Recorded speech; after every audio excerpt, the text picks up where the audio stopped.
Friends, Romans, countrymen, lend me your ears. Hello, it is Monday, March 4th. This is episode 27 with Lewis Logic with your host, MC Lars, on the MC Lars podcast. I wanted to shout out a podcast that I was recently on. Since I started doing this podcast, people have been asking me to guest on their podcast, which is tight because I can promote their podcast, they can promote mine. It's like doing collabs on people's records. So the podcast is called Pop Culturally Deprived. They did an episode on Who Framed Roger Rabbit. The hosts are Mandy K and Matthew, and they had heard my Notes from Toontown EP. So they asked me to be on the podcast, and Mandy K had never seen Who Framed Roger Rabbit. What? I know, it's true. As a kid, her mom was super strict, so she wasn't allowed to watch it. So she watched it and gave her first impressions, and I dropped mad trivia, and it came out great. So check it out. It's episode 110 of the Pop Culturally Deprived podcast, and it was super fun to be on their podcast. Okay.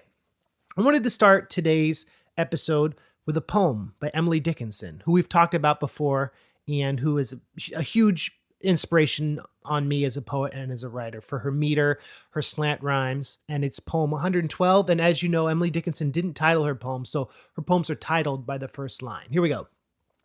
Success is counted sweetest by those who never succeed. To comprehend the nectar requires sorest need. Not one of all the purple host who took the flag today can tell the definition so clear of victory. As he defeated dying, on whose forbidden ear the distant strains of triumph burst agonized and clear. Ooh, Emily Dickinson. So that poem uses an example of what we call a metonymy. And I remember learning this in high school from David Miller, my English teacher. A metonymy is when you have something as a metaphor, something small that represents something bigger, right? So for example, the metonymy in this song is the flag, because she's talking about how people who truly understand victory are the losers, the people who never achieve victory. He can hear on his ear the distant strains of triumph bursting agonized and clearly, which is a beautiful, beautiful phrase. So metonymy, the flag, right? And I've been thinking a lot about metonymy, and I think that in a career as an artist or a content creator, we are looking for these examples of metonymy that signify success. I'll explain. Back in the day, success was kind of a binary thing. Either you had music in stores and you were performing, or you're waiting for your opportunity for people to hear you. There wasn't a lot of gray area as to what success was. I mean, nowadays, there are YouTube stars who make millions who never tour. There are people who play huge shows like folk artists who don't get a lot of Spotify streams. So it's hard to quantify what success is. And the reason I bring this up is when I was growing up I grew up in Oakland, and then my dad got a job on the Monterey Peninsula. So we moved 2 hours south to a kind of rural area of Northern California. The closest big record store was this store called Streetlight Records in Santa Cruz. And it's right down the street where I saw my first concert, Weird Al Yankovic, Alapalooza Tour, 1993. What up? Streetlight Records had a huge, incredible indie hip-hop section of CDs. And in high school and beyond, whenever I'd get to, take my parents' car up to Santa Cruz and see concerts or just hang out, get away from the rural place I grew up, I loved to look through the hip-hop section because the CDs were crazy. It was all independently released stuff with cool art, artists I'd never heard of. And that whole metonymy of success to me was, okay, if you have your CD in a store, in an indie record store, that is success, right? Remember there was this dude named Necro who had crazy like graphic art covers. Like there was one of his uncle with a heroin needle about to shoot up, and the album was called I Need Drugs. And Necro has a brother called Ill Bill. And What's Wrong with Bill had this crazy like gothic comic cover of this like demon guy with these girls around him on this cover. And they basically looked like heavy metal covers. And it was always like really intriguing to me, the art. And this was late 90s, early 2000s. And later, I would work with Ill Bill. He was friends with my friend Howie Abrams, who was on the podcast. We did a song on my album, The Graduate. And Bill would later do projects with Vinnie Paz from a group called Jedi Mind. They did a project called Heavy Metal Kings. And I think after Eminem blew up, after 8 Mile came out, there was this whole renaissance in indie rap with people like Jedi Mind Tricks, Nonfiction, which was Ill Bill's group, Lewis Logic and the Demigodz. There was this whole movement because it was kind of like after Nirvana dropped Nevermind, everyone wanted to sign and promote the next grunge thing. That would be huge. Everyone wanted to find the next Eminem. Everyone was speculating on what weird peregrination of hip hop would manifest this. And so I owe, the start of my career to this interesting time in indie rap when being like a nerdy white kid, college kid rapping about English literature and nerdy stuff kind of made me different. And I remember the day I walked into Streetlight Records and saw the Laptop EP in the hip hop section, I was like, okay, I've achieved this metonymy. I'd been seeing the flag of victory for years, right? Other artists having their CD in there. So that's what's up. So you can't really, but I always was like, okay, well, what's next? Like, how do I headline the Catalyst? How do I do this? Like, once you achieve victorious things I found through my career, I always wanted to find the next thing. And these days, I'm very happy with where I am as an artist, being able to tour, being able to release music on Patreon, being able to do YouTube videos when I feel like it. Just, I feel really, really blessed, and having an audience like you, awesome people who listen to the podcast, and having guests who are willing to talk to me for hours about their perspective on life and art and everything. So this week, we've got Louis Logic, who I heard about years ago. Adam Warrock had played me the Demigodz. And I saw Louis Logic at South by Southwest because he toured with Mega Ran. And he kind of later in his career went away from rapping to do more singing and piano playing. A very talented, incredible musician. And he talks about what it's like to finally feel your feelings and how chasing the metonymy of success can be this narcotic, can be this thing that helps you numb out to your feelings and makes you feel invincible. But eventually that, like the star in Super Mario Brothers, it wears off. So Louis Logic was a dude who I mentioned earlier about this whole deluge of the indie label success in the mid 2000s. He was part of that. He sold a lot of records. He toured a lot, and he was, a very successful artist in that era. He still is very successful, but these days he sells real estate in New York and he's happily married. He's just a really cool guy. So this is my interview with my man, Louis Logic. We're going to end this podcast with his song Factotum, which is based on a Bukowski book that was later made into a Matt Dillon movie. I really recommend it. But it's, it's an not ironic. It's kind of a comically dark look at alcoholism. Before we get into this interview, of course, I want to thank my Patreon supporters. As always, some of my older supporters, I want to thank Super Hobbit, aka Alex, Raphael, and Naomi. Thank you so much. My new supporters, Cameron, James, and Leslie. And this is my interview with Louis Logic on the MC Lars podcast.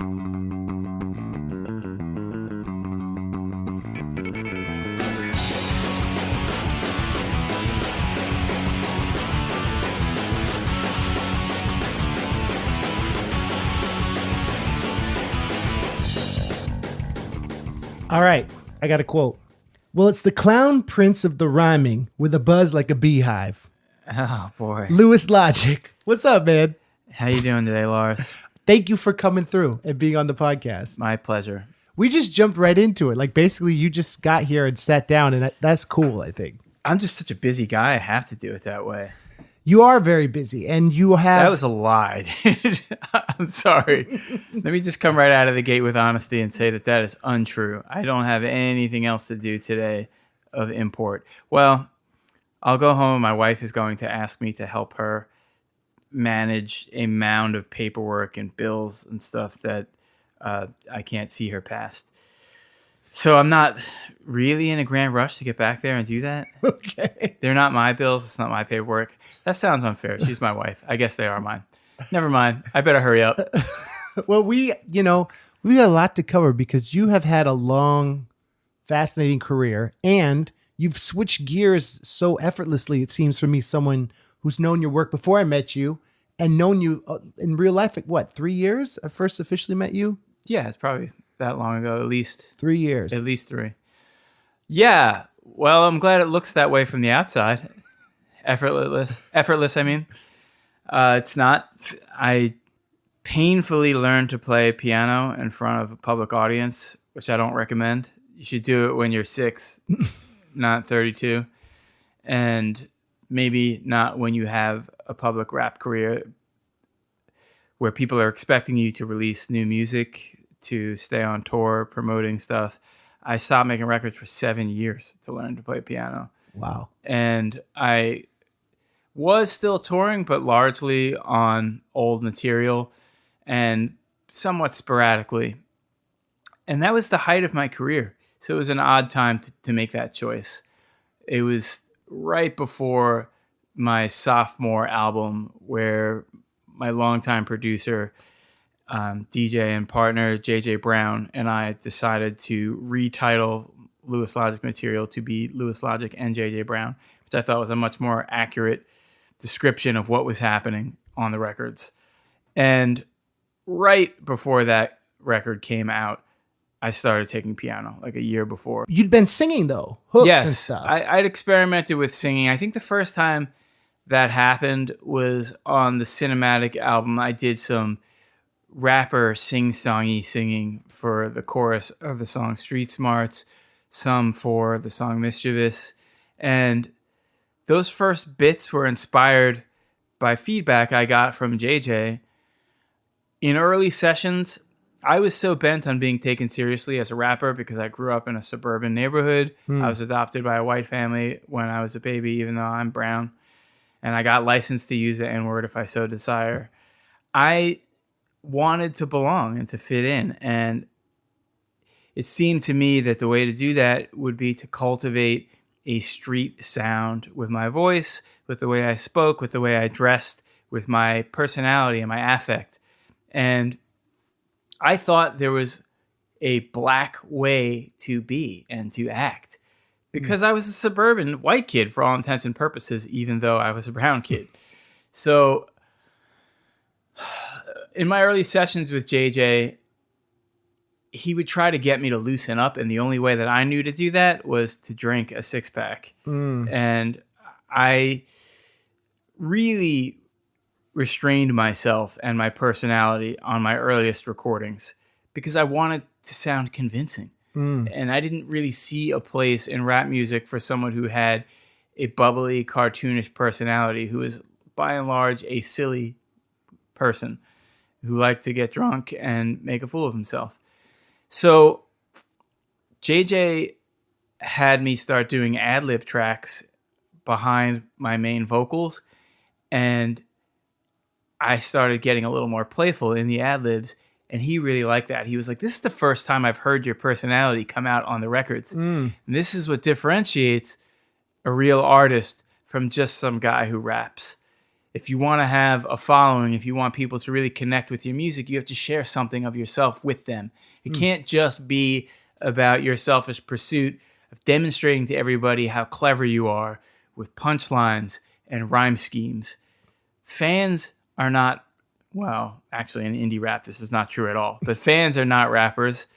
They want to be entertained. Entertain them.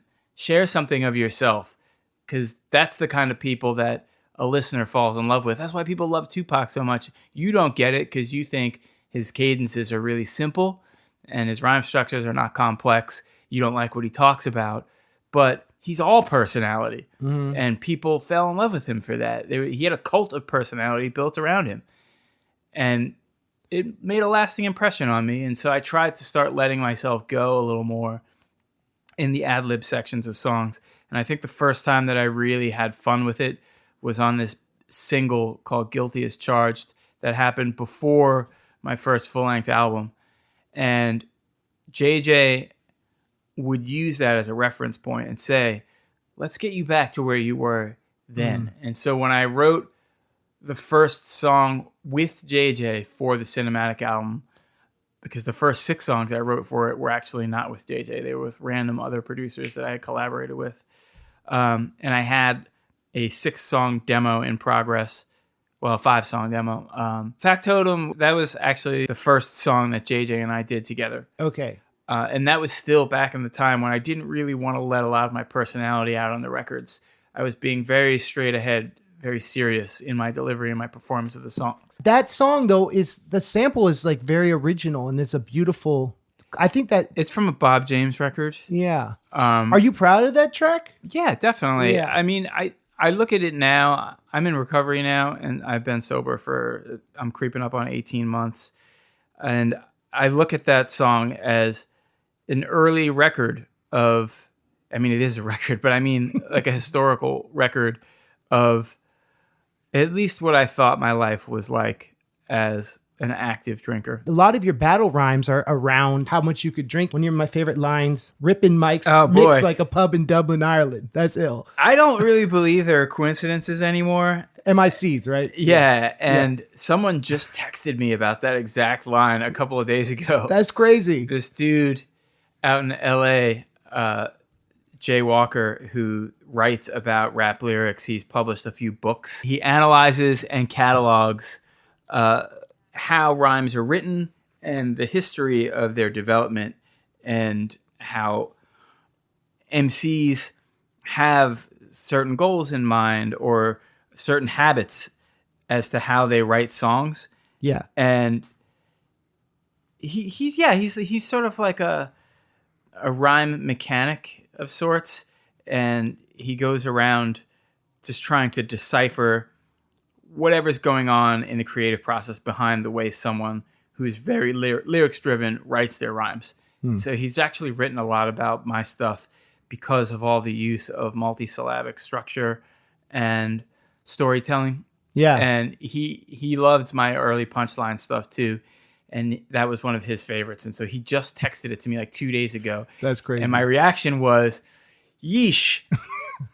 Primarily because not everything that came from the mind of a 24, 25-year-old active alcoholic aged very well.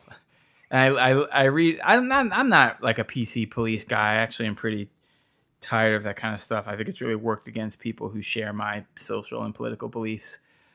But I do think that some of the stuff that I wrote is I don't know if I would say it's insensitive. I think it's just downright silly. but I guess it was kind of clever. There were. That's a good punchline, though. It was a multi-entendre punchline. Yeah. So yeah, it's pretty clever. It's also very corny. When I was in college, I always was inspired by the Philadelphia music scene, like the punk rock, like Dead Milkmen, Adam's Package. And then when I'd play Jedi Mind tricks and Demigodz on the radio in college. And oh, cool. Thank you. You were part of this incredible moment in hip hop. Yeah, I actually was there for some very cool stuff. And on the subject of that particular scene of music in Philly, there's like this suburban subversive culture thing happening. Kids that were just kind of frustrated, who it wasn't all just angst. Some of it was humor and stuff too. So you had groups like Dead Milkmen. I actually just had Filipino dinner with Joe Jack Talcum like 3 weeks ago and met him for the first time. That's dope. Yeah, the lead vocalist on Punk Rock Girl, among who I'm interviewing in a few weeks. Great hits. Yeah. For this. He's awesome. He's such a kooky little guy. Very sweet person. How did you get in touch with him? He was on tour with a friend of mine, Cool Z. Yeah. And I was on the West Coast because my wife is a cinematographer and she had a film in the LA Film Festival. Oh, cool. So we were out there and I knew that Cool Z was on tour on the West Coast. And so I reached out to him. I was like, hey, I see you got an off day and then a show in LA. What are you doing on that off day? And then we met up and had dinner. It was awesome. That's dope. Joe Jack was kind of a childhood hero of mine. Yeah, man. And so it was really wild just sitting there having dinner with him and talking. So would you say they were an influence on you? Yeah, definitely. When I was like 13, 14 years old, I was a big, big fan. And I remember the Beelzebub album being very controversial for its time because parents would find their kids listening to it and be like, Beelzebub, doesn't that mean Satan? Right. And so they got the impression that it was devil worship music, which, I mean... Dead Milkmen, right. Yeah, I mean, that stuff was so silly and lighthearted. Yeah. What passed for controversial and offensive in the late 80s and early 90s is blush-worthy level silly by comparison to what is offensive today. But I don't think people at that time knew that. But I do think that you hit on something by pointing out the very special, strange subculture time period that I got to be a part of in the birth years of my rap career, getting to make friends with and hang out with Jedi Mind tricks as they were rising to popularity. I moved to Philadelphia after college. I spent a year at Penn State's main campus. Were you just there kind with of hanging out? No, I'm older than he is. So Okay. I wasn't there for that. Yeah. But I hung out for like an extra year, and then I moved to Philly the following year after I graduated to get closer to Vinnie from Jedi Mind Tricks, who I had met after he headlined a monthly open mic night at Bobito's store, Footwork. And I had approached him after his set and said, wow, that was amazing. And it was. I was so blown away. I couldn't perform live at the time. Yeah. And so I was just so impressed at his stage presence and his booming voice. And I had made friends with a mutual friend who told me that he was Vinnie's buddy. And I was a major Jedi Mind Tricks fan. This was before the Violent by Design album. So the Psychosocial album had come out and the Amber Probe EP had been out. And I had the Psychosocial album on vinyl. And I approached Vinnie and said, oh, we got a mutual friend. And he said, who? And I said, El Fudge. And he was like, what? Fudge is my boy. And then we drank all night, 40s out of paper bags in Rittenhouse Square, and talked until the sun came up. And he gave me his beeper number. What year is this, probably? That was 97, I think. Wow. In the same year, I actually met LP for the first time and started to become friendly with him. So, I was there for a really special time period in development, the resurgence, we should say, of indie rap, because the first rap records that got really popular were indie, and then majors kind of caught on to it. We're like, oh, there's money here. Yeah. And started putting that stuff out. So this was like a second boom of indie rap. And I ended up moving to Philly just so that I could hang out with Vinnie more and develop what I saw as a path to me having an indie rap career. And he came to my house. I had a little 1-bedroom apartment on the corner of 37th and Powelton in Powelton Village near Drexel University. And he would sit on my couch probably 4 or 5 nights a week drinking a 40 out of a paper bag. And I used to say, why do you do that, man? We're indoors. What's with the paper bag? Oh, okay. There's no one here to catch you. Right, You're in my apartment. And he'd be like, oh, no, what's a lady without a skirt? Is what he told me. I always appreciated that. But Vinnie is the one who actually introduced me to Bukowski, who became a huge influence on my songwriting, and whose book Factotum is the namesake for which my most popular drinking song was named. I'm just lucky that I got to be a part of all that. And I maintained a friendship with Vinnie for a very long time after. We're still casual friends. If we ran into each other, we'd be pretty excited. And if I were still the drinking type, there would be plenty of that. Yeah, we had a good friendship. It was a moment in time. And much like a lot of my other rap relationships, they happened by way of an X-shaped intersection of sorts. And so once the cross part happened, we just drifted further and further apart from each other musically and idealistically. And Vinnie and I recognized that. And so we grew apart.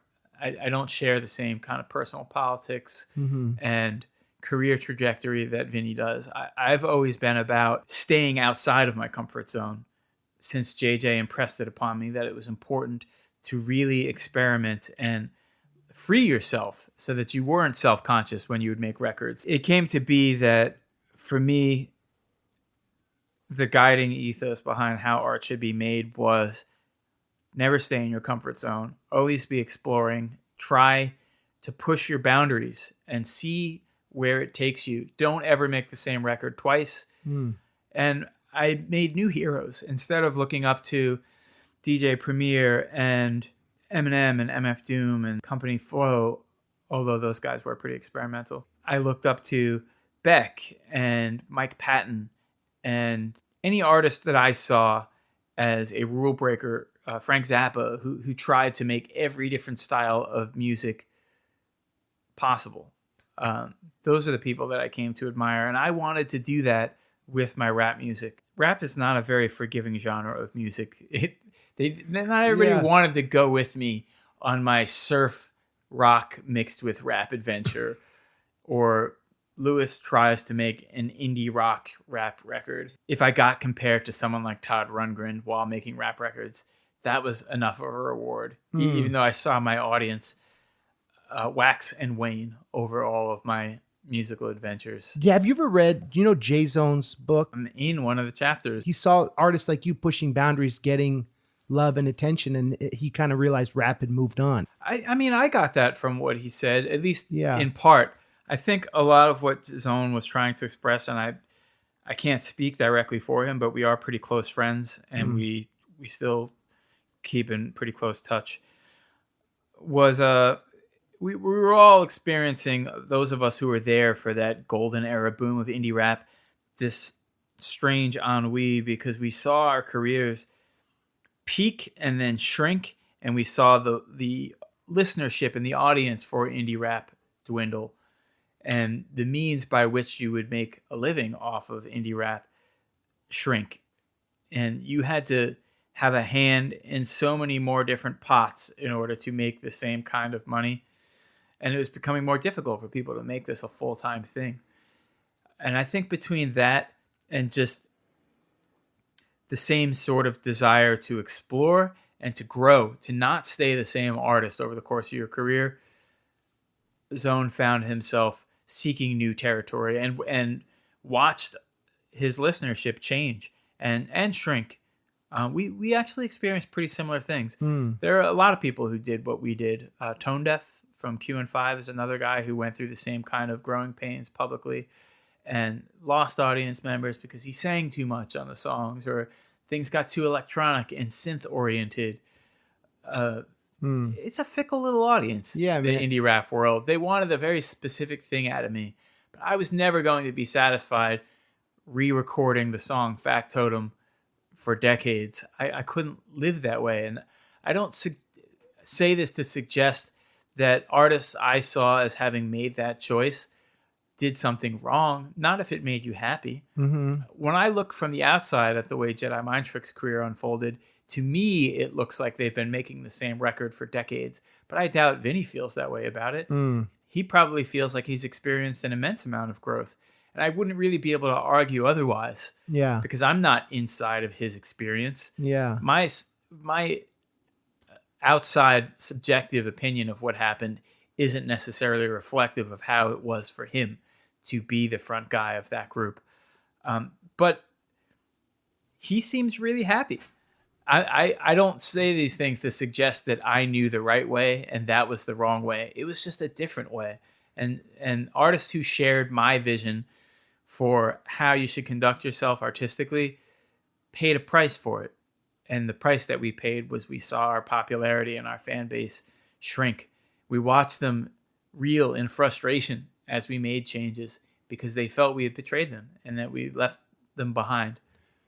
But some of that betrayal, like your song, The Ugly Truth, right? That is very relevant for our current situation. Yeah, it really is, sadly. And it's like, when I listen to it, I'm like, oh, did this come out a month ago? That song I like because I feel like you're kind of, in my opinion, saying some of the older battle rhymes and some of the less, I don't know how to describe it, some of the less progressive lyrics, you're kind of saying this is not how you should see people.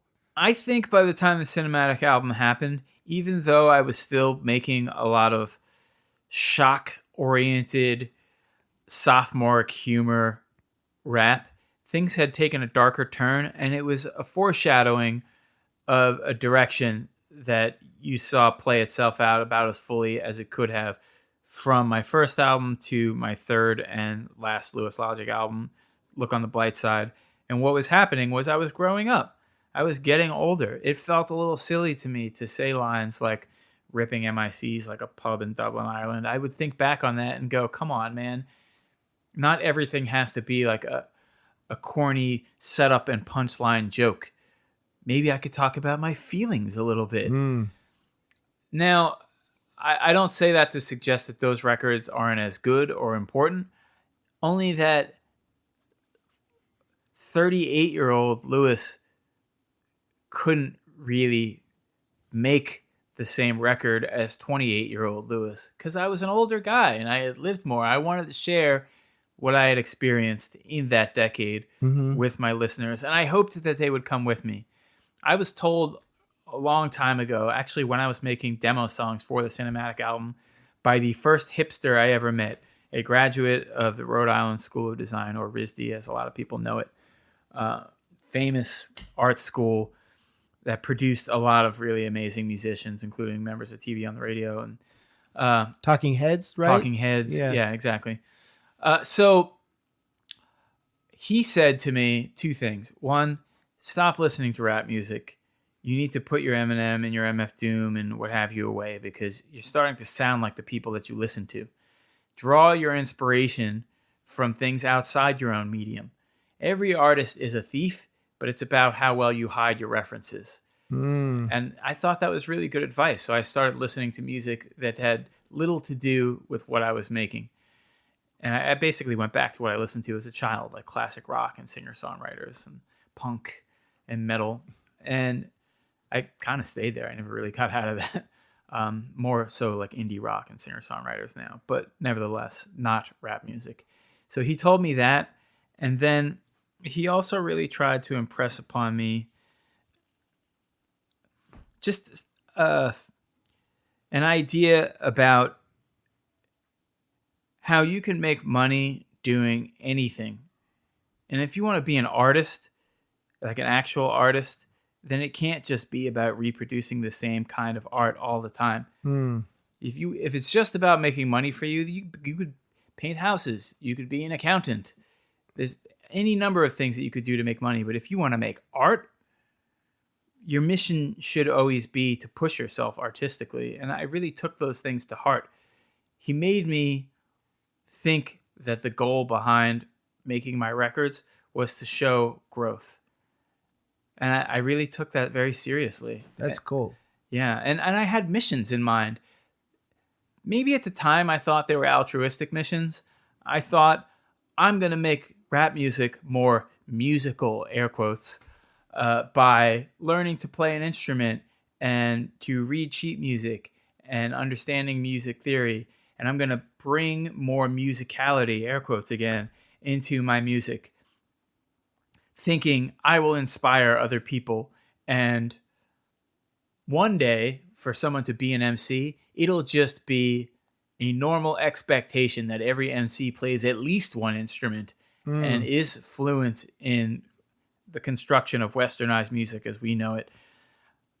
Now, there probably was some part of me that had an altruistic purpose in mind. I had spent a lot of time in green rooms that were shared, confronting rock bands who, upon finding out that I was a rapper, looked down on me and made me feel as though I were lesser or not worthy of considering myself a proper musician because I was a rapper. Rappers don't know anything about how to write music, play music. They just rap on beats. Right. You're not a real musician. You're a rapper.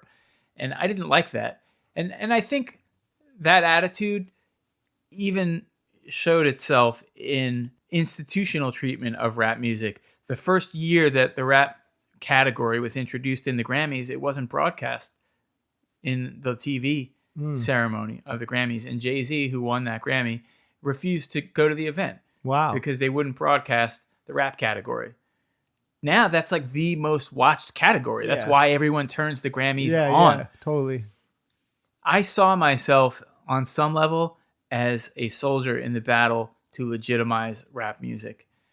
And later what I learned, probably in part because of recovery, you do a lot of self-examination because of therapy, things like that, is that while there may have been an altruistic component to my little journey that said, I'm going to fix hip hop for everybody, what was really going on there is I wanted credit for that. I wanted people to say, Lewis is the guy that made hip hop into music. It was always music. That's such a heavy, that's heavy, man, right? It's a big ego it's thing. Beautiful, but it's so Factotum making a song about a Bukowski reference. Rappers weren't doing that often back in the day, right? Like, no, I guess that was kind of unusual. Yeah. But I mean, it's not as though I made a series of songs in that way.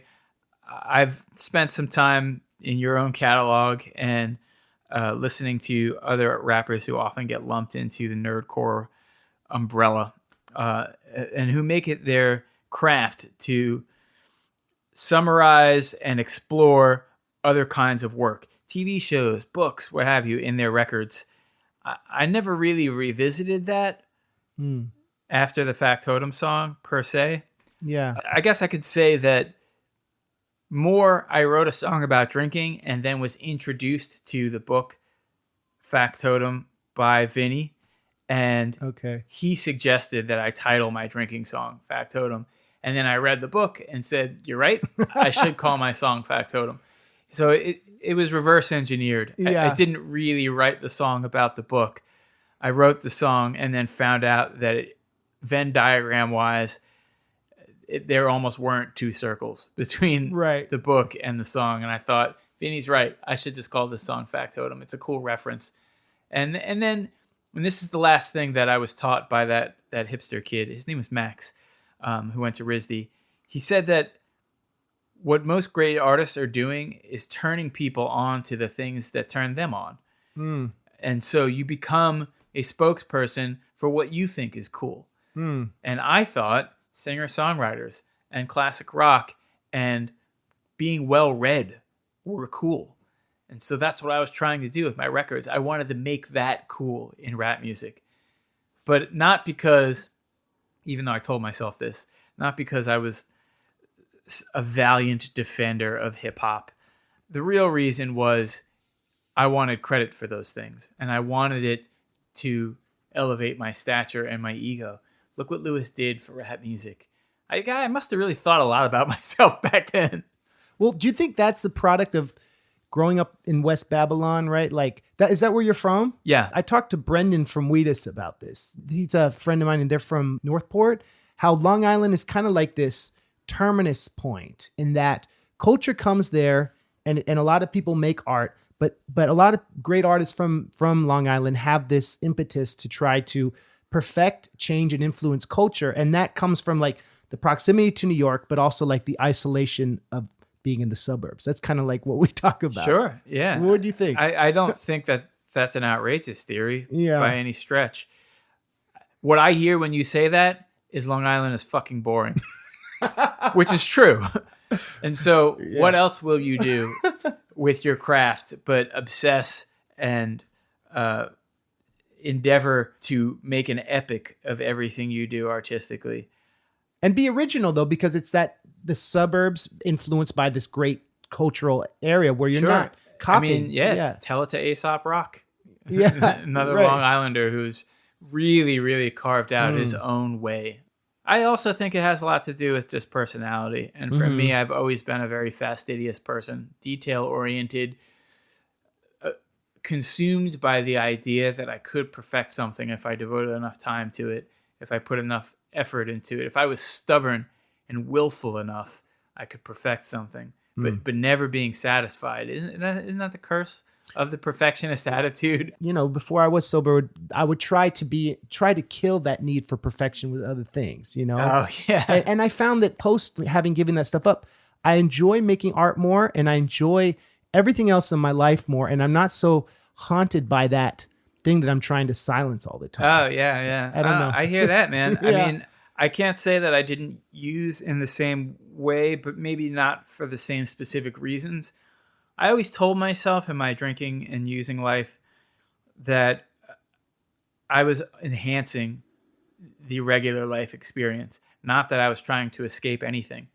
And even in sobriety and in working a program of recovery, I still generally tell myself that escape wasn't my real goal so much as enhancement was. But what I find in that is this lingering sense that I, in and of myself, and my life in and of itself, what it was not enough. As though I had come out of the gate short and I required more in order to feel complete. I think that was what was really going on with me and my using. And if I drank over my records and my art, it would be mainly to quiet my disappointment in my ability to satisfy my perfectionist tendencies. It didn't matter how much I put into writing a song. It could never really reach the finish line for me emotionally. I always thought I came close, but I didn't quite get it. I spent 3 months writing a song on the Misery Loves Comedy album, and it was a a really detailed crime and relationship saga called A Perfect Circle that told a story about a telemarketer who fell in love with someone from a distance. And it took me 3 months to write this near 7-minute song. And when it was finally over and the record came out and people reacted to it, I still felt like I didn't get it. Like I didn't make it there. Everybody else was like, wow, how did you do that? It was like a movie in a song. Yeah, right. And to me, I was like, yeah, a shitty movie. Like I didn't actually get there. I didn't achieve the goal. And that was my opinion about a lot of what I did. I mean, I don't want to sound, I've read interviews before with people who really shit talk their past work. I don't want to sound unappreciative about what I was able to accomplish. I don't think my records are trash. Maybe you think they are, listener, whoever you are. That's okay. You're entitled to your opinion. I don't think that about my old material. What I think is it's the best that I was capable of at that time. Because if I can't say that I did achieve the goal, what I can say is I died on that hill trying. You don't want to just repeat what you do that works. And I feel like with nerdcore, no disrespect to any, no disrespect, but like it's a lot of let's do this video game song. Let's do this and that. And I was talking to Megaran about this. You mean it's formulaic? Yeah, it's formulaic, and that you don't want to just do the formula just to like try to like create content that you don't actually like believe in from your heart, And that's like something that sounds like you've consciously tried to avoid. And definitely. Yeah, absolutely. I mean, if there were a way to summarize what I was up to as an artist, that would be it right there. You just said it. It's a very conscientious attempt to avoid making things that weren't purely artistically driven as an exploration of what was possible in my art. That was what I was trying to do. I don't know that it worked. But like I said earlier when I was talking about Jedi Mind Trick's career and the way they've shaped their catalog, I don't know that my way is the right way. And I don't pretend to believe that I was right and they were wrong. It's just a different way. For me, that couldn't feel right. But for other people, it is the right way. I have a hard time wrapping my head around how someone makes records like that. Yeah. But that's just like my internal dialogue and judgment. If I see a nerdcore artist whose whole thing is describing a TV show that's really popular to painstaking, frustrating detail, I might say quietly in my head, what is the matter with you? Make up your own art. Right. That's so weird. Yeah. But that's not only insensitive, but it also ignores just how fucking difficult it is to do that, to translate anything into a rap song. It's hard. It's like a puzzle. Yeah, and I think the ones that succeed make that fandom something personal. I don't know what somebody's connection is to, I don't know what the fuck do people write about. Rick and Morty is big right now. Yeah, Parks and Rec people write about. I don't know what their connection is to that stuff. I never even watched those shows, so I don't know. Right. But if someone did a Bukowski EP, you might be like, oh. Yeah. Yeah. There you go. Yeah. You said it, Lars. The truth of the matter is I'm an idealist and a snob until you're talking about the shit that I like. Then all of a sudden I'm like, yeah, bring on that 10-song discography of Bukowski-inspired rap records. Box set, right? Yeah. So the song Off the Chrome, can we talk about that for a second? Oh, that's a freestyle song. Did you freestyle that? Yeah, that was the whole idea of it. That's why it was called Off the Chrome. Those guys loved plays on words. Yeah. And so, like Off the Chrome, Off the Dome. Yeah. And their whole thing, I never understood how this happened to indie rap because I thought this was the one place that was safe from that. But chrome meaning like guns. Right. All of a sudden, a lot of those indie rap guys I used to run around with started to include more of a street influence in their records. Mm-hmm. When they first started making stuff, it was aliens and like conspiracy theories and what have you. And then they all made this transition into being like street indie rappers and talking about guns and violence. Off the Chrome was meant to be a freestyle song. And what we did is we just tracked like 3 or 4 passes of freestyles to the beat for each MC and then cut them together into one cleaner freestyle. That's very impressive, man. I used to be a really good freestyler. I actually don't think that song is a good showing of what I was capable of. At one time, I was a force to be reckoned with freestyle-wise. I could freestyle multi-rhymes pretty well. You would have a hard time figuring out what my crutch was because every freestyler has a crutch. Mm-hmm. They might say the phrase, know what I'm saying, or come on, or something like that to fill space while they're thinking up the next thing. And it was difficult to tell what my crutches were because I was good at freestyling. I wasn't necessarily good at battling because I wasn't good at battling. That's what I mean to suggest there. But I was really good at freestyling. And I could do it in a way that would make people think it was written. And which that song is a great example of. I think that song is a medium level example of that. But I'm not trying to do the thing I just said I don't like when other artists do, where they're like, oh, my old record sucked. My new record's amazing. I think my old records were as good as they could have been for that time period. That freestyle, however, I don't think falls under that particular category in terms of reflection. I look back on that and think I should have stayed there longer and done more of them. I am a better freestyler than that song indicated. But it's always different when the little red record light is on. Mm-hmm. And it's just like, when you're rehearsing an instrument, if you're preparing to play a recital or a live show, you're amazing when you're practicing by yourself. Sit somebody down in front of you, it's a whole other ball game. And freestyling with the record button on is a lot different than freestyling on the fly in front of an audience or, on your own in the car when you're driving. Yeah. And that song, though, speaking of battling, it's like you're battling this fan who has a certain notion of what good indie rap is, right? Like it's annoying kid. Yeah, totally. There's a part of the song that's, yeah, sure, kid, I'll give you what you want. But there's also while I do that, I'm going to take some jabs at you. It's a clever concept. Yeah. Honestly, that song is one of the most referenced songs for me from audiences. And they never talk about my rhymes. They always talk about the crazed fan character played by Magic Most. Okay. So kids would come up to me for decades, decade and a half anyway, of me out there on the road touring and say like, kick a freestyle and do their impression of the deranged fan. And I'd be like, oh my God, how is this the thing that lingered in all my records? All these years of records, it's Magic Most's deranged fan character that I probably hear the most about. By parroting it, they're like, well, I'm talking to you. I appreciate your art, but I'm not this crazy guy. Kick a freestyle. That is a really funny way to try to convince me that you're not the deranged fan to come up and do an impression of the deranged fan. But yeah, you're probably right about that. That's cool. I do think that is the intention there. They're like, I'm not like that guy. Yeah, for sure. Your song with Adam Warlock and Frenelot, Salieri.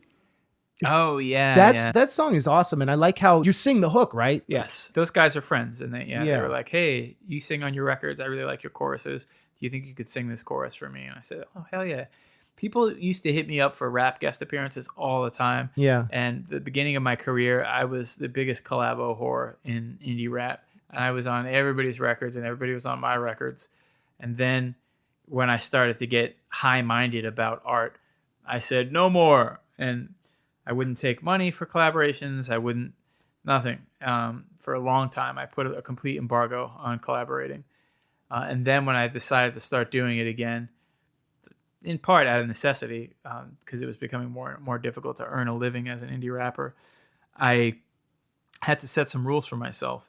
And ultimately, those rules evolved to the point that I was like, no more verses.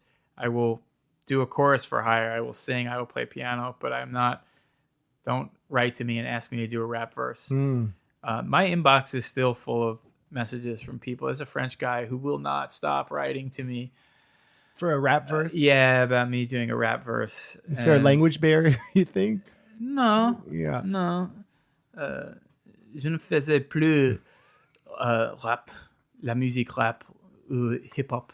There's just no motivation left in me to write rap music. I didn't retire because I don't believe in retirement, and I don't know how I'll feel in 5 years, in 2 years.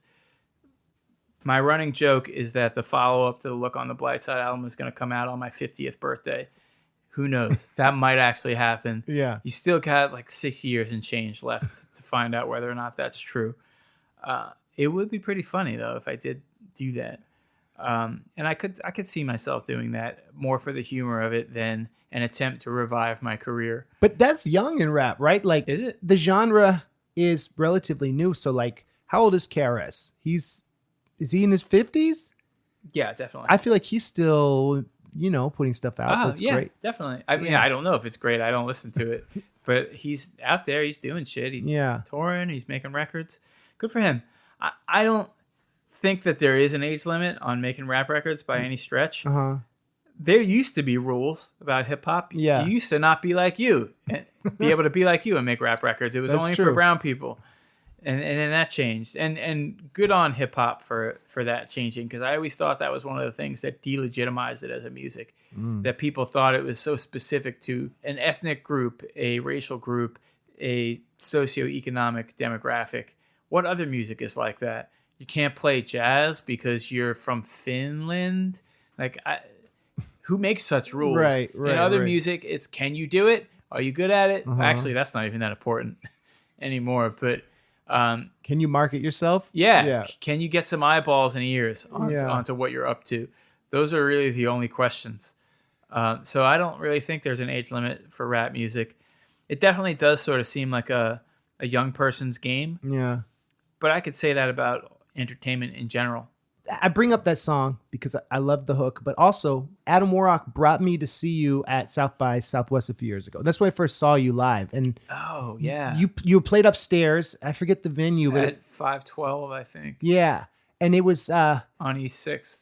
And it was like right on the main drag. I think you were playing piano and singing, right? Yeah, definitely. You had this song, you introduced it about your parents and how you're like, why can't people stick together? Oh yeah, and I played melodica. It's like I'd heard all your other stuff. I'm like, this is Louis Logic. Like I was also like, it inspired me, man, to like want to push boundaries musically with what I was doing, but also holy shit, my big plan worked on one guy. That's what's up. Hey man, if there's just one on whom it worked, I can't take credit for J-Zone deciding to become a drummer who far exceeded what I did with piano.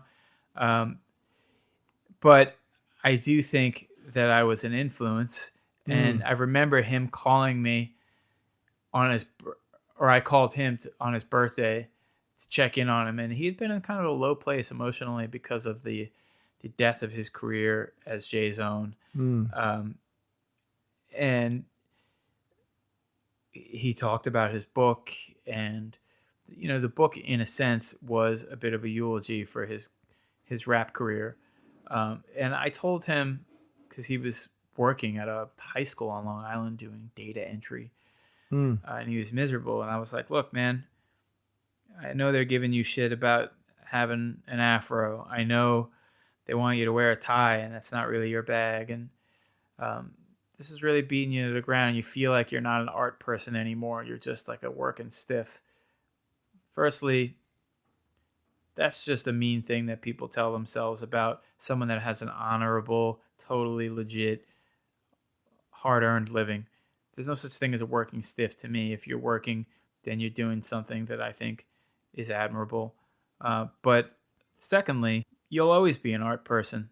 Part of the reason why you don't like to wear ties and you got this big afro and you don't fit in where you are is because that's just who you are. It's intrinsic to who you are. And so even though you're not Captain Backslap anymore and you're not putting on your grandmother's old fur coat and jumping around in a headband on a stage in basketball sneakers doing rap songs, it doesn't mean that you're not an art person anymore, that you're not still a musician. You just have to find what kind of art and music moves you now, because it's changed. Find your place and you'll feel better about where you are. And he ended up really going headlong into the drumming thing. That was not my suggestion. I was just trying to suggest that his artistic spirit will speak to him and he will find where he belongs. And he did. And now that dude is quite an accomplished session drummer and a part of several bands. It means a lot to me that you saw what I was doing and were inspired by the idea that you can add more to what you're doing with your music. You can explore your art to the furthest reaches that it will take you, and that's okay. Yeah. Not everybody will go with you necessarily, Sure. but it's okay to indulge in that, I think. I'm sure when you first started expressing yourself musically, it was that excitement of what possibilities are in this couplet. If you lose that joy and that like Zen spontaneous spirit, then it's like, why even do it? I mean, Right. That's right. why I always bring up that example. Like, I mean, if it's just about money, then do something else. Yeah, You know, totally. like Yeah. install floors or work at a gas station. You can do anything to earn money. But if you want to make art, then be about art. And art is, to me, it's exploration and expression and just letting it take you to where it's going to take you. And I really came to feel like the only way that I could be happy artistically was to stop actively making rap records, because I couldn't really get any closer while still making rap records to what I really wanted to be doing. And in the end, my heart said, I want to make the kind of music that I actually listen to, singer-songwriter stuff. And I want to learn to play piano, and I want to learn to sing. And I've been doing that for years now. And I do still make music. I shared something in December of 2017, a little 6-song EP that was, kind of hipstery, electronic singer-songwriter pop that had like some hip-hop influence with Minneapolis, now Brooklyn transplant, rapper-producer Esid. Oh yeah, yeah. And we called it Toy Friend. And I didn't really share it on a very widespread level. Some part of me seems to have not survived the very quiet, gentle goodbye I said to my Lewis Logic career. Like I said, I didn't retire. There's still Lewis Logic out there. I may make a Lewis Logic record again one day, who knows? But I did kind of say a goodbye to it, at least for now. And how did that feel? well, I do think that had a lot to do with some of my worst drinking, which I didn't know at the time. It was painful. I had to mourn saying goodbye to that career, because it was my whole life from the time I was 19 or so to the time I was 38. Wow. Yeah, that's a long time, man. That's half your life. Yeah, definitely. Yeah. So it was really painful. But when I did that, I kind of lost the will to climb by any means to the highest vantage point, set my hair on fire and scream, check me out, look at what I'm doing. Yeah. By which I mean promote my work. I just don't have it in me. I can't bring myself to get on Facebook and Twitter and Instagram and sit there all day trying to convince people to pay attention to my music. I just don't have exhausting. It is exhausting. Yeah. And it can be really heartbreaking. Oh no, 59 people put a little heart thing next to my song. Does that mean I'm not cool anymore? Or does that mean that those 59 people were super engaged and now they want to all do creative art? Who knows what the fuck it means? That's the vacuum of it, right? Yeah, and whatever reaction I did get was never good enough. And I got tired of feeling that disappointment and that fear. And I don't know if it'll ever come back to me. Unfortunately, I think if you want to have a public music career these days, you need to be okay with that. You need to make peace with the idea that you're going to have to participate in the social media self-promotion game. And I don't have it in me to do that right now. I do have it in me to make more music, and I've been doing that. And I'm very, very proud of the stuff I'm making. I do think people would like it a lot if they heard it. Probably not old school Lewis Logic fans necessarily, but there is an audience for what I'm making now, probably even a bigger one. Unfortunately, really nerdy, hyper detailed indie rap is not hugely popular anywhere. Right. But the kind of stuff that I make now is. Would you tour with Toy Friend? I don't know. Yeah. I don't know. I told myself, and I shouldn't do this, I made a hard and fast rule, and I started doing this toy friend stuff. I'm never touring again the way I was doing at the end of my rap career, sleeping on people's floors and futons and stuff to save money so that I can actually take home a little bit of whatever guarantees I was getting or door deals I had. Yeah. I said to myself, dude, you're in your 40s. You can't be sleeping on people's floors and living like a 23-year-old fresh out of college punk rock kid. You're too old for that shit. So unless Toy Friend gets a licensing deal for a song in a fucking car commercial or something, and I magically wake up with 500 fans in every city, there won't be a Toy Friend tour.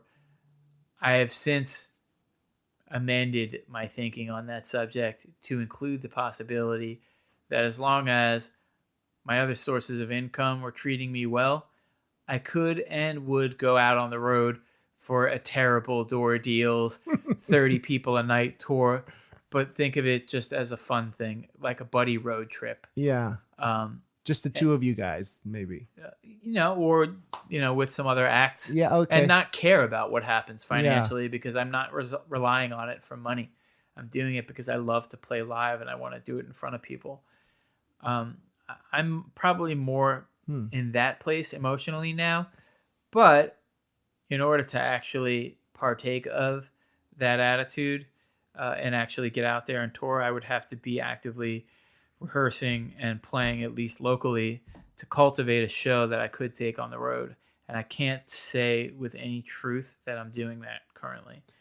Right now, Toy Friend appears to be on a little bit of a break, not for any specific reason.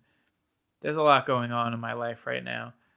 Anybody who has any idea who I am, who might be listening to this, might be surprised to know that I'm going to be a dad in January. Ooh. Congrats, man. Thanks. That's awesome. For the first time. And if you do know breaking news. Yeah. If you do know anything about my origin story, my bio from my music career, having been adopted by a white family when I was a little boy, I've actually never met a blood relative before. So when this baby arrives, this is going to be the first time that I've ever laid eyes on somebody who has my blood in them. So it's a pretty potent experience that I'm having currently. And I don't really have a lot left for other things because of the emotional space that occupies. Between my program of recovery, the need to earn a living, and that particular adventure, most of my energy is ending up there. There is one other thing going on in my life that's also kind of put a small pause on the Toy Friend thing, at least from my side of it. I cannot speak for my bandmate. That would be rude. But I got a phone call a few weeks ago, about a month ago, when I was in LA for the film festival with my wife. And this number kept calling me over and over again. And I thought, what the fuck, man? I haven't put any real estate ads up. Why is this guy calling me over and over again? Whoever this is, leave a message so that I can know what this mystery is about. Yeah. Or I thought, how could this be a bill collector? I don't have any debt currently. Another real reward of recovery. I ended up letting it go to voicemail over and over again. And then ultimately, probably the third or fourth time that this number called, they left a voicemail. And I had just left the Hollywood Museum with my wife. And we were driving and listening to my Spotify on my phone in the rental car stereo. So I played this guy's voicemail over the car stereo. And he says, hey, I'm calling because I've been a fan of your work for years now, your records, and I was also a fan of the column that you used to write in Elemental Magazine. I really like your writing and your voice in your writing. And I have a publishing opportunity that I was hoping to discuss with you. I'm not sure if you've ever given any thought to writing a book or if you have any interest in noir and crime fiction, but if you do, I would love to talk to you about an opportunity that I have. and that I've been considering you for when you have time. And my wife and I were both just sitting there like agape, like, what? Wow. And I called this guy back, and it turns out he's a manager at Mysterious Books in Soho, which is a very famous crime and noir fiction bookstore. He said that he had followed my writing and my work from my records and my magazine columns, my blogs, what have you, and he said they're starting a new publishing imprint, and they're going to be doing some archival material, books that are from that genre of crime noir fiction that were kind of beloved but forgotten, like old cult classics that are out of print. They're going to be reissuing some of them, and then they've got a couple of currently working and successful authors from that world who are just looking for a new home to publish another project. And so Wow. they're going to be doing a few of those. And then they wanted to do a couple of first timers. Wow. And he was like, you're on my short list of people I thought might make a good first timer. And so I was like, wow, I don't even know what to say, man. I mean, no, I wasn't sitting around dreaming of writing a novel, or more specifically, a crime noir fiction novel.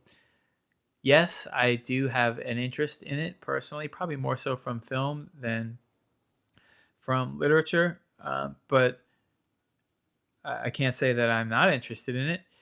So why don't we meet up when I come back? And then I met up with him like, I don't know, maybe 2 or 3 weeks ago now, and discussed it. And it's looking increasingly likely that I might be taking a shot at writing a novel. And I've got this opportunity to publish a book. Dude, that's so cool. Yeah, it's really wild. And this all comes in a time when in my recovery, I've, a lot of us, even those of us who don't have an addiction that they're in recovery for, just as a part of the human condition, find that there is a persistent negative broadcast happening somewhere in the back of your mind that says, I'm not good enough, and I'm not what I want to be or where I want to be, and I never will be. I like to think of mine as a personalized version of InfoWars, the Alex Jones show. And there's some fat asshole yelling inside me saying, you're not a real artist. You're not a real musician. You suck at piano. No one will take your singer-songwriter music seriously. Unsubstantiated. Right. Garbage. Yeah. It's just this negative broadcast being shouted in the background of all my thinking that says you can't do it. You're not a real artist. You know what? You're just a real estate agent now, as though there's something shameful about that. So sorry for you that you're a fucking loser and a nobody now. You're just a regular schmo. Well, fuck that voice and its broadcast. And I think maybe this is just one of those universe higher power things trying to tell me you are an art person. And if you don't seek out and find the art, it will find you. And so I just said to myself, no, this was not a part of my plans. No, I have no experience in this format or in this particular medium of art per se, but I do trade in words. I always have, whether it's conversationally, as a real estate agent, as a rapper, as a writer of lyrics, as a storyteller. Words, as my therapist has so undelicately put it, are my superpower. And why shouldn't I be able to use them for this? So I said, sure. As long as this isn't a creepy situation or a fucked up one on paper, I'm going to say yes. I'm realizing in reading them that I have actually read a little bit of noir fiction. I read, in my Bukowski phase, Pulp, which is straight up and down a noir story. And then I just remembered that while I was on tour, I was on a world tour opening for Akil from Jurassic 5 in the middle of one of the worst binges of my drinking life after my wife, who I'm now married to, left me for like a year and a half. I was really sad, obviously. That was probably one of the darkest drinking periods of my life. I bought in a little vintage store a used copy of Irvine Welsh's novel Filth, which is one of his follow-up works to Trainspotting. And that's a noir fiction book. So I have actually had a little face-to-face time with that subgenre. And so Yeah. I just finished reading George Pelecanos' novel, the guy who wrote for The Wire and for Treme, and now writes for that new HBO show, The Deuce. Oh yeah. Yeah. He's also a fiction author who writes crime and noir stories. So I just finished Nick's Trip recently, and Oh, it's supposed to be awesome. I've heard a lot about that. there were parts of the book that felt a little trite, hokey, and like macho male in a way that registers on me as corny. But watching him lay a story out and develop characters and exercise his literary muscle was impressive, for sure. Maybe just the subject matter or style didn't necessarily age well in the Me Too era. Yeah. And so I definitely had a little bit of arm's length appreciation for it. But the superstitious part of me wouldn't want to say anything super critical of it, because I can't say that I'm capable of doing what he did with that work, or that I will be. And I respect the shit out of that. It wasn't really my cup of tea, but there was definitely something to be learned from it. And I do really admire George Pelecanos for his enormous body of work across mediums as a writer. It's so fucking cool. I only dream of being able to do that kind of thing. The Nick's Trip, probably not really for me, although there was a lot of stuff in it that I was like, Jesus, if I was a private eye, I would probably be like this guy, or I would have when I was a drinker. Maybe that's part of why I didn't just outright love it. Hit close to home. Oh yeah, it definitely Yeah. held a little bit of a mirror up to my past behavior in terms of how I treated drink, sex, and violence. But I'm currently reading Ken Bruin, The Guards. He's an Irish writer, and it really reminds me quite a lot of Irvine Welsh. I guess maybe that region of the world, the United Kingdom, produces a certain style. It really works on me, boy. And the funny thing is, subject matter is not so different, and the protagonist not so different. But I guess I just find a little more humility in the style. It doesn't work out a lot for the main character of The Guard so far, and he has a real sense of humor about it. Nick's Trip is definitely a little bit more baseline on the character's ability to reflect inwardly. He certainly does do that, and it has the capacity for it, but he's a lot more macho than the protagonist of The Guard. Do you think that's a cultural thing? Could be a time period thing too. Yeah, It's 10 years older. He has a real sense of humility about what a shitbag he is, like the protagonist. Yeah. There's a lot of recovery literature out there that hints at the idea that humility is something that we used to think of as like a humble pie, like a forced humble pie that you didn't really want to partake of, but now in recovery you see it as a necessary ingredient, a fuel for your recovery, a strength instead of a weakness. Yeah, I mean, it's a crucial ingredient. If you don't have humility, you will not have recovery. So I value it now, and maybe that book is really hitting home for me. I've been reading noir, the book Who Censored Roger Rabbit, that Roger Rabbit's based on, right? As a genre, Eddie Valiant, the alcoholic detective, who then meets these cartoon characters who, there's a scene in the movie where he shoots the whiskey bottle because he has to go to Toontown to find Roger. And that's like, I think about that a lot. It might sound like silly, and like I really love that movie, but his superpower becomes being able to realize he's in this weird situation and he has to man up. It kind of makes me emotional talking about it. He has to man up, go out there, find his friend. The only way he can do that is by not using the whiskey as a crutch. And I love that scene. Yeah, I mean, it makes you emotional, I think, because you are also in recovery and you can relate to that moment of humility. It's often referred to as a moment of grace, where you had to face that this was a problem for you, and then make another choice, a very difficult choice. This is why they say it's so crucial that someone reaches a bottom before they get help, because most of us are not going to voluntarily walk into a situation like that. I certainly wasn't prepared to. Had I not been discovered for being an alcoholic, drug addict, sex addict, I'd still be out there doing it. I basically got caught, and my wife was about to take everything that mattered most to me from me, including herself. And that was enough of a bottom for me. It was an emotional bottom, and I realized there's something wrong with you. That you've allowed things to go to this place, that you use these substances in this way, drugs and alcohol and sex. It's an indication of a sickness I'm learning isn't just about my physical addiction to those things, but also just a huge God-sized hole, and the only thing you can plug a God hole with is God. I'm not a religious person by any stretch. I have no denomination or anything like that. I have learned that if there is a higher power, it sure as shit isn't me.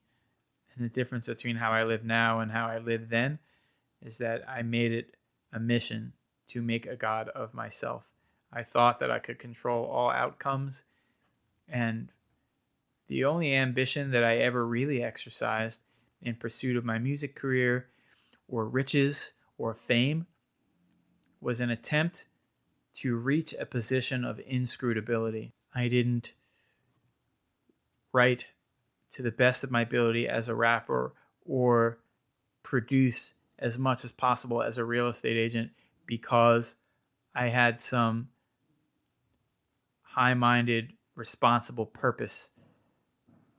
I wanted wealth and fame and success because I told myself if I was rich enough, if I was famous enough, no one could question me about my drinking, drugging, and fucking.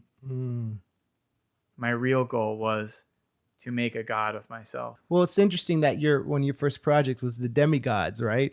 And and that was like a context for now you've grown, and it's, yeah, you know what I'm I hadn't even saying? thought of that. That's really funny. And it's like, I definitely know what you're saying. And the way to, both numb the world and control it is, it's not sustainable and it's not humanizing. How can you have a real relationship with anyone Totally. when your real motives are about setting yourself above them so that you will never have to answer to them? That's crazy. That's plus added with the toxicity of like a lot of the fantasy of that era of rap, or even maybe some, the SoundCloud rap now, of like celebrating that banal dominance. You know what I'm saying? Over. Yeah, of course. That's problematic. And that's, I mean, I wasn't capable of framing my behavior or my goals that way back then. Sure. Right. I never would have attempted any sort of inward examination of these ideas. That's painful stuff. Why would I subject myself to that intentionally? I think the only reason that ever happened is because I reached a proper emotional bottom and I realized I was about to lose all the things that mattered most to me. It's only then that you are really capable of undertaking such a difficult emotional journey, of actually looking inwardly and asking, what the fuck is wrong with me?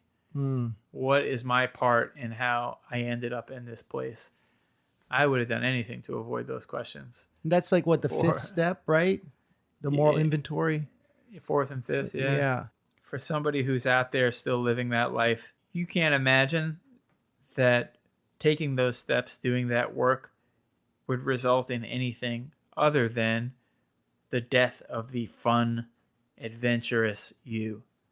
But when I look back on the way I used to live, there really isn't anything more boring than the repetitious day in, day out grind of staying in fresh booze, drugs, and sex. So that really limited the kind of life experiences that I was having and the depth of my relationships. That's, definitionally speaking, boring. Right. I couldn't have known that then. Yeah. I've been to art museums. I've been to shows I never would have gone to. I've said yes to experiences I was completely shut off to in recovery. Those are the gifts of having achieved and maintained sobriety. And it's not boring. It's actually really exciting. And the best part of it is when I do something now, I'm there for it. And I actually feel it. Good feelings and bad feelings. And even minor stuff feels so dramatic to me now because I'm there for it. Yeah. Just having a healthy bout with my wife now, the intensity of it and like just how real and upfront and full on it all is, it's actually kind of overwhelming. I'm like, Jesus, I don't remember sex being such a graphic experience. And I think it's because I'm actually there for it. So I mentioned this to suggest that you fear before you end up in recovery that your life is going to be muted. Mm-hmm. That's the exact opposite of what I think happens, at least in my experience. For the first time in a long time, the lights are on and your ears are unclogged. Yeah. And you see clearly.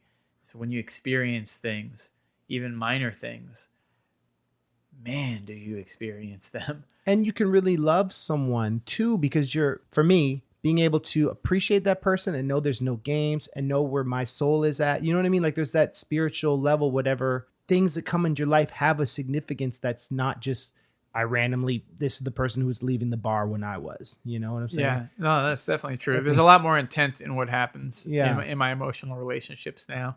Yeah. And not so much of the circumstantial and impulsive. And intent really does a lot for the development of intimacy, which is great. And I agree with you on that. I mean, my wife and I are closer now than we were before, for sure. This is probably the best our relationship has ever been. That's dope. Yeah, it's pretty awesome. Yeah. But also it's scary because of that, because I'm there for all of it. And I feel everything, even the feelings I don't want to feel, feelings of fear and disappointment and sadness. I don't really have a way to dull those now. I get to feel all my feelings. Feeling feelings is different, and it's a lot harder. I think it's like the higher power stuff, like getting a voice message like, hey, you want to write a book? Hey, this might be the next path if you want to create something. Like running into you in our places where we connect in Brooklyn has always been cool to me, and knowing about your journey. Ditto. And it's dope that you were able to sit and talk with me, and like I think things happen for a reason. I agree with that totally. Yeah. And I don't know if I used to think that, but I think that now. Yeah. And I mean, that's just a big part of making recovery work for you, is trusting that there's a plan for you and that you will be cared for as long as you're making every effort to do the next right thing when possible.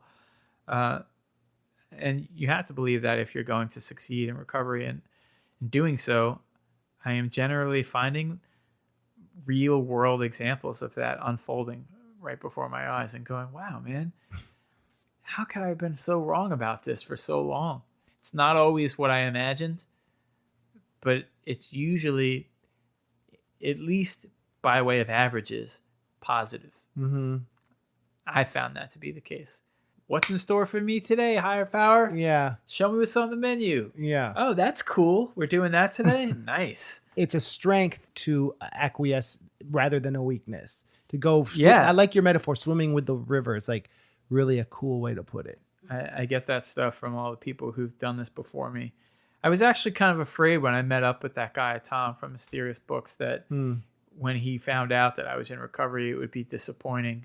And I've thought about what people who were fans of my old work would think if their drinking hero ended up in recovery.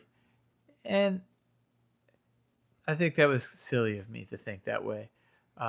If anybody who found that out about me was disappointed, I would think that person maybe has some growing to do instead of being happy for me. Yeah. You know, and they just don't know how positive this experience has been for my life. It's enhanced it greatly. And I think if there ever will be another Lewis Logic record, it can only be born out of that. So my recovery is actually good for the possibility of me making more rap records one day. And that being sober is not a denigration of masculinity, which the not at all. Culture likes to try to force on us. I'm going to tell this little story about that, and then I'll close the book on the recovery conversation. I have an older brother from whom I learned to party. he was my model for how it happens. We're very different kinds of guys. He's a macho former jock bodybuilder frat boy.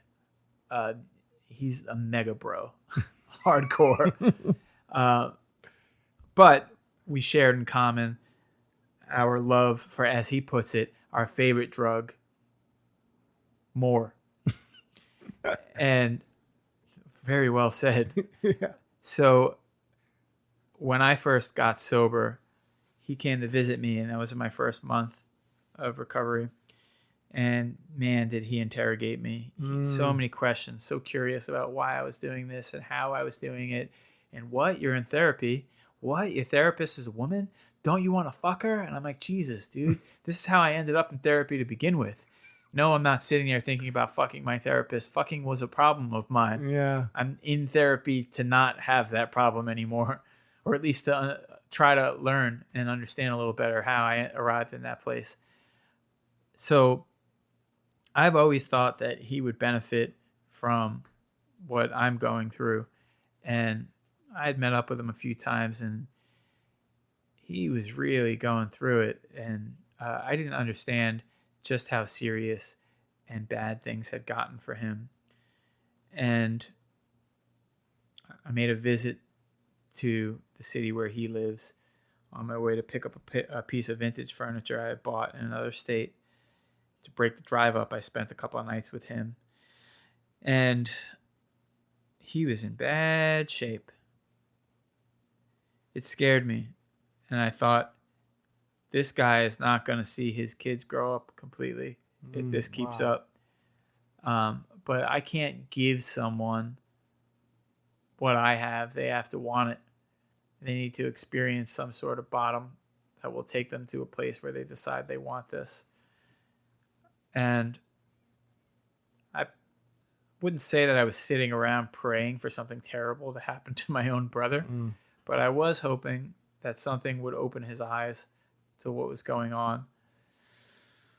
And I got that text message one day from his wife, and then we spoke on the phone, and I realized instead of being worried or sad, this is the opportunity. This is the time that maybe he'll understand that he's going to have his big moment of clarity and learn from this.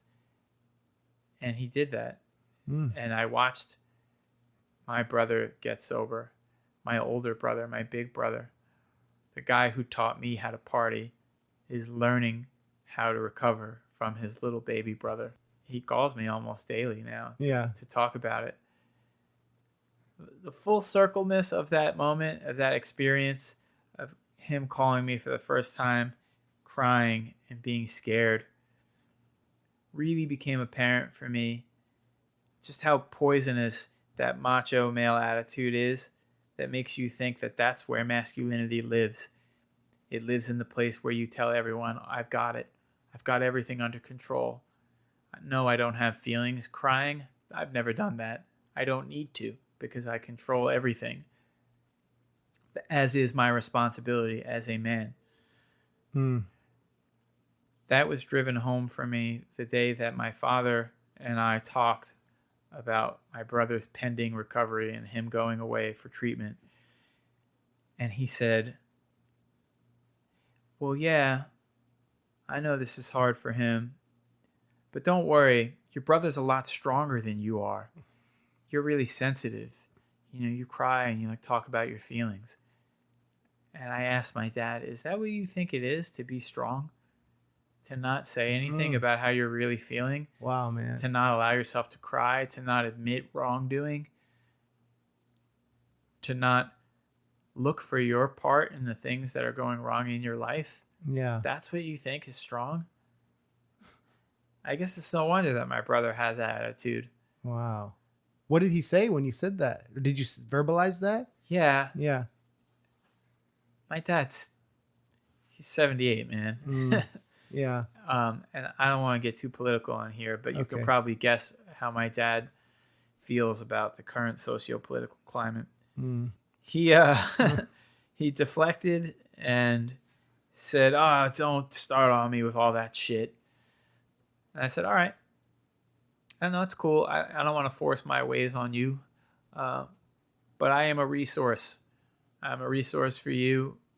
I'm a resource for my brother, because I do trade in feelings and talking about them and being In honest words. and looking for words and looking for my part. And I think there's medicine in those things. So maybe you don't believe in that stuff. Maybe you don't want to be the one that he comes to for that, but I'm here when that becomes necessary. And I have been a largely daily part of my brother's recovery since. And it is very powerful hearing my big brother call me and tell me over and over again, there is no way I could have done this without you. I don't know how to thank you for what you did for me. Because I took those phone calls when he was afraid to go to a treatment facility to get help. And this tough guy, macho, former bodybuilder, frat boy, was crying and saying, I'm afraid, while they were driving him to the airport so that he could go to a treatment facility. And I took the call when he first got out and said, this is so hard. I just feel everything and I just can't stop crying. And I was like, yeah, because you're feeling your feelings for the first time, man. Yeah. It's hard as hell. Yeah, man. Yeah. But feeling your feelings is good. It's a gift that you're able to do that. It's just right now you have to feel all the bad ones because of all the wreckage that you left behind. But eventually you will come to appreciate this because you're also going to get to feel the good ones. Right. For real, for the first time. Yeah. You're talking about love or romance or art, exactly. Not doing the same freaking song a million times. Even when one of his sports teams wins, yeah, right, he'll get to feel it for the first time for real because he'll be there for it emotionally. Yeah, and be invested in every play and every second. That's cool. That's cool, man. Those things are happening for him. It's happening slowly because that's how recovery is. It's not a microwave process. It's a slow cook, slow roaster process. But that's the best food, right? Totally. And that now being an uncle coming up and like all that, being able to be part of that. And just, it seems like, the timing of that's really amazing, man. Yeah. It's a great story. To wrap things up, I really appreciate all your time, man. And like, sure. Is there anything you want to say? Yeah, definitely.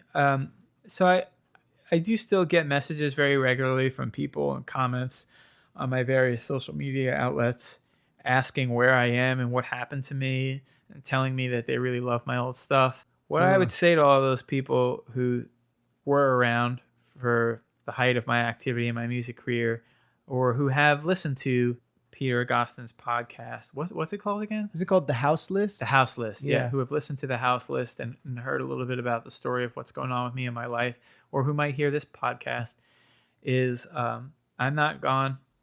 I didn't go anywhere. I didn't retire. I'm never going to. I'm still making art. I will share my art with people. How things have turned out for me is not a sad ending to an otherwise adventurous and humorous story. It's just another turn in a journey that won't end until the day I just don't wake up one day. All this to say, I like that there is a world of possibility out there for me. And the fact that that remains the case means that there is a world of possibility for my connection with the people who've been kind enough to give me their attention, their appreciation, their unsolicited attacks at times, and the people who dropped F-bombs and tried to hurt my feelings by implying that I would be gay, that you gave me any of your time and thought that it was worth yours to reach out to me in any way says and means something to me, even if you were just trying to hurt my feelings. I don't know how that could hurt my feelings. I don't think there's anything wrong with being gay, and I would not describe myself as straight anyway. I'm definitely more of an other. And the story of Louis Dorley is still a work in progress. It's a good way to end this on because it's kind of a cliffhanger, right? So, you're very easy to find. I am. Where do you prefer? Like, if you were to give one or two. I mean, if anybody wants to say anything to me, I'm on Facebook. There's a Louis Logic Facebook. There's a Louis Dorley Facebook. There is a Lewis Logic and a Lewis Dorley Twitter, although I don't use them. I think the social media platform that I'm on the most is probably Instagram, where I'm at Lewis Dorley. I don't post, but I do shop for tattoos there. And if you're weird enough, I think my phone number is still on Facebook or just very easily Googleable. I do not care at all that people call me and text me. I could block them if it really bothered me all that much. With that, I say, have at it. Okay, cool. It might be another opportunity for another book. Who knows? You never know. It's all fodder as far as I'm concerned. That's the life of an artist. I know this will be inspiring to people. And thanks, man. So I appreciate the opportunity to come and talk. I actually really love doing podcasts. So all you podcasting weirdos out there, let that be a lesson to you. There are no no's on the other side of, will you do my podcast, Lewis Dorley, aka Lewis Logic? The answer is yes. Okay, cool. We'll continue to see what life has to offer. Thanks, man. Peace. Adios.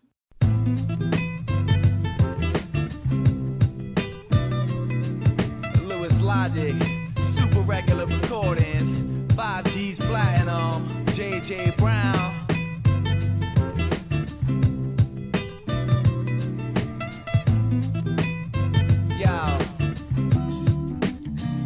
Before setting it off, know that the predator draws more blood than an open wound against the leading competitor's gauze, leaving sores and bleeding jaws on our path. You should keep your eyes on Lewis Logic and the drunken pies on Icon, misconstruing optical illusions when boozing as bottles oozing. Love songs of us getting our drunk on, tipping tequila till my tongue's warm, then fall off the stage. Pass out while writing a rhyme and scroll off the page. Wake up in the rage from the shakes. Where's my love gone? I'm uncalm. A bottle of Jack at my lips and a Guinness Ivy in one arm, Bass Ale in the other. Makes a nice black and tan, but I still failed to recover. I hit step 6, and my train of thought derailed from the others. Daydreaming of a damsel with grain alcohol wet lips. So for Beck's Fizz for breakfast, I'll count it as the juice from that food group and mark it off the checklist. When I get paid, I must represent. It's the truth, like back when they be proof.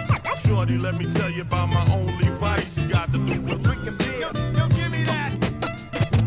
When I get paid, I must represent. No question. I think I get it down. Take a small swing. Take a small swing. Tap it, and then I was born of beer kegs in college dorms and Pop's liquor cabinet. My drunken slur is like a British accent, cause when I'm taking a flask to my face till I lay in the grass and erase every trace of my past, I'm reborn a secret agent whose feet beat the pavement to the bar stool at a bar full of drunken drivers called the carpool, with a preacher at my right side, a cop at my left, double fist in a bottle of Beck's and a vodka and Schweppes. I spit a sad life story with Scotch intellect and nod off in the middle. That's the possum effect. I'm still alive though, even after the shit closed. I'm outside, sharing sips of Cisco while I chill with a wino who suffers from bottle neglect. He need a pint of self-esteem, plus a shot of respect. With such a delicate habit, it's a lot to protect. Cause Lady Lex is like a landlord, she gotta collect. when I get paid, I must represent. It's the truth, like back when they be proof. Shorty, let me tell you about my only vice. You got to do with drinking beer. Yo, give me that. When I get paid, I must represent. No question. I think I get it down. Take a small swing. Take a small swing. Tap it, and then The drunken dragons emerge from hibernation in a musty dungeon cabin with an unparalleled thirst that's unimagined. Swerving an old Suburban with the front end crashed in, signs of a hard night previous. Start a devious bar fight and escape with a 6-pack of Miller Lite and a cape draped over my shoulders with a mask hiding my face. I erase my own identity, and I'm not even speaking governmentally. First name to surname, see from my memory in a blackout. I was found with my back out, naked. It's like my friends were proposing cause they afraid to ask. Is Logic doing the same that made him late to class? The bullet's back in the china shop, I gotta break the glass after toasting. With Icon, we raised the magic potion, and the drunken addict's notion, that's devotion. Now that my bladder's soaking with metaphors in it, I retreat to my suite at the Betty Ford Clinic. pass me 40, pass me the 40, pass it if you may. Pass the 40. Pass the 40.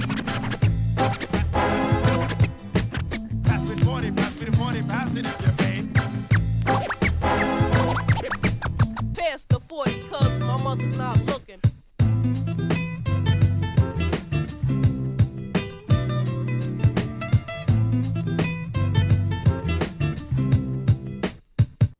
Wow. We went deep on that episode, and that was raw. That was great. Thank you, Lewis. Be sure to check out his music. He's doing a lot of cool stuff. He plays shows still sometimes, and just a great dude. So thank you, Lewis. Next week, we have one of the nerdcore pioneers, MC Hawking. What? Ken Lawrence. We talk about the origins of nerdcore. We talk about how he and I went to perform for Stephen Hawking in Spain. Yes, true. Rest in peace, Stephen Hawking. And just his thoughts on where we've been, everything, where we're going, and all that. So tune in next week. I hope y'all have a great week. I am going down to Arizona this weekend to make 2 music videos with Mega Ran. So yeah, those are going to drop soon. And the first single from the album is dropping very soon. Stay tuned for that flavor. Thanks a lot for listening. Dropping the Infinite Jest songs on Patreon, patreon.com/MCLars. Thank you all for listening. Lewis, thanks for being on the show. Peace.